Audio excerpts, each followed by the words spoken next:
মানুষ আমি আমার কেন পাখির মতো মন। এই যে পাখি হতে চায় মানুষ, কেউ কেউ মাছ হতে চেয়েছে কবিতায়। সেই কবিতা, গান কিংবা উপন্যাসে মানুষ কেন পাখি হতে চায়, কেন মানুষ মাছ হতে চায়, কেন অন্য পশু পাখি বা প্রাণীতে মানুষের এত আগ্রহ, সেই গল্পটা জানতে চাই কবিদের কাছে।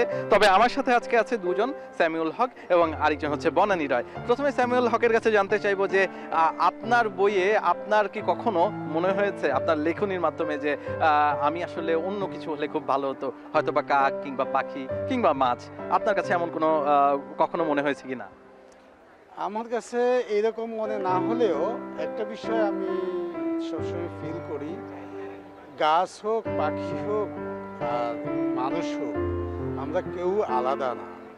আমরা আসলে কিন্তু মানে সবসময় ফিল করি একই একই বিষয়, একই প্রাণ, একই সাথেই চলে। কারণ আমি যদি লক্ষ্য করি যে আমার একটা পোষা বিড়াল বা পোষা কুকুর অথবা গরু, যে কোনো প্রাণী, তখন লক্ষ্য করি যে আসলে আমার ভিতরে আর ওর ভিতরে কোনো পার্থক্য নেই। আমি মুখে কথা বলি, ওর মুখে কথা বলার প্রয়োজন নেই।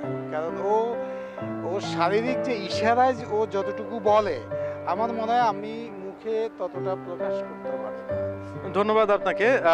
আমি একটু বইয়ের সম্পর্কে যেতে চাই যে আপনার বই নিয়ে আমার আমার খুব আগ্রহ যে আপনি নিশ্চিতভাবে ছদ্মনামে লিখেন, সেই কারণটাও বলবেন, কি বই এসেছে নতুন সেটাও জানতে চাই। আসলে আমার এটা হলো পঞ্চম কাব্যগ্রন্থ।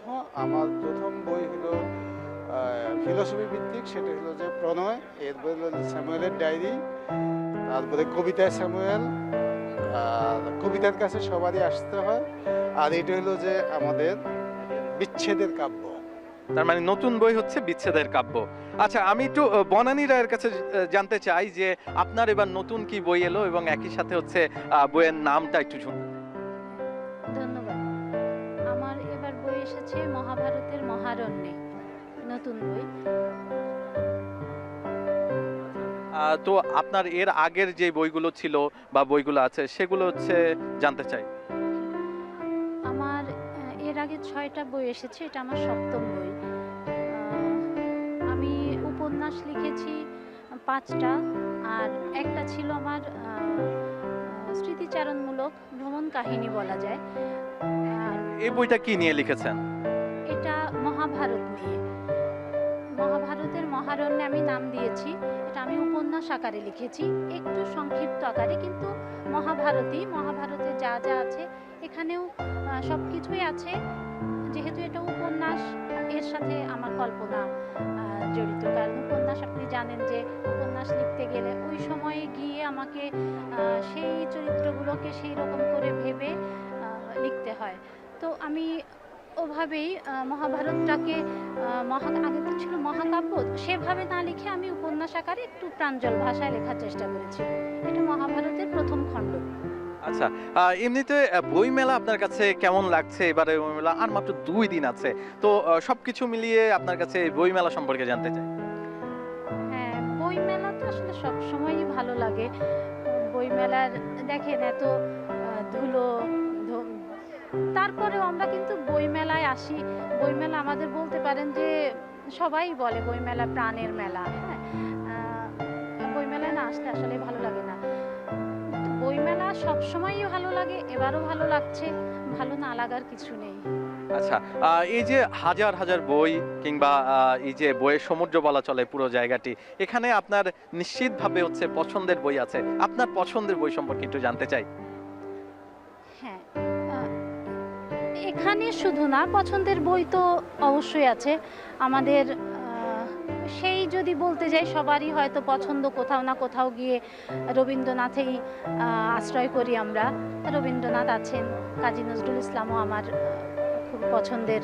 হ্যাঁ, আর এখনকার লেখকদের মধ্যে আমি সকৃত নোমানের বই পড়ি, গিয়াস আহমেদের বই পড়ি, হ্যাঁ, মেজবাজাদের বই পড়ি, আরও আছেন কতজনই তো আছেন, সবার বই পড়া হয় মোটামুটি। ইদানিংকালের বই না পড়লে তো আমি এখনকার মতো করে লিখতে পারবো না, যার কারণে এখনকার লেখকদের লেখাও পড়তে হয়, আগের যারা আছেন তাদের বইও পড়তে হয়।